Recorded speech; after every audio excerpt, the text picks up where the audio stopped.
ശബരിമലയിലെ കട്ടിളപ്പാളികൾ കടത്തിയ സംഭവത്തിൽ ജനം ടിവി വാർത്ത ശരിവെച്ച് പ്രത്യേക അന്വേഷണ സംഘം ദേവസ്വം ബോർഡ് അംഗങ്ങളെ പ്രതികളാക്കി കേസ് രജിസ്റ്റർ ചെയ്തു. അതേസമയം SIT സംഘം ചെന്നൈയിലെ സ്മാർട്ട് ക്രിയേഷൻസിൽ പരിശോധന നടത്തുകയാണ്. 2019 ദേവസ്വം ഭരണസമിതിക്കും ഉദ്യോഗസ്ഥർക്കുമെതിരെ നിർണായക അന്വേഷണമാണ് പ്രത്യേക അന്വേഷണ സംഘം നടത്തുന്നത്.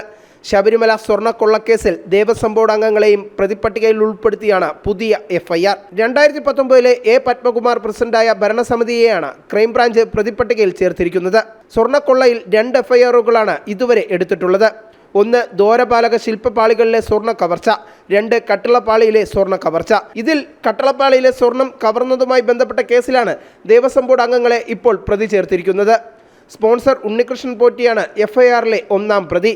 9 ദേവസ്വം ഉദ്യോഗസ്ഥരെയും കൂട്ടുപ്രതികളാക്കിയിട്ടുണ്ട്.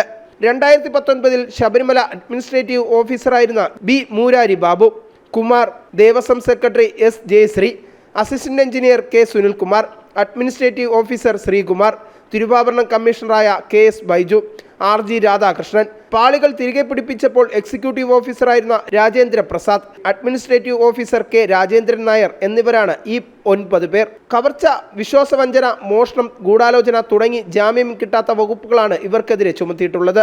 ദ്വാരപാലക ശില്പങ്ങളുടെയും ശ്രീകോവിലിലെ കട്ടിളയുടെയും പാളികളുടെയും സ്വർണം കൊള്ളയടിക്കപ്പെട്ട 2 വ്യത്യസ്ത സംഭവങ്ങളിലാണ് കേസ്. ഉണ്ണികൃഷ്ണൻ പോറ്റിയെ ആദ്യം കസ്റ്റഡിയിലെടുത്ത് ചോദ്യം ചെയ്യും.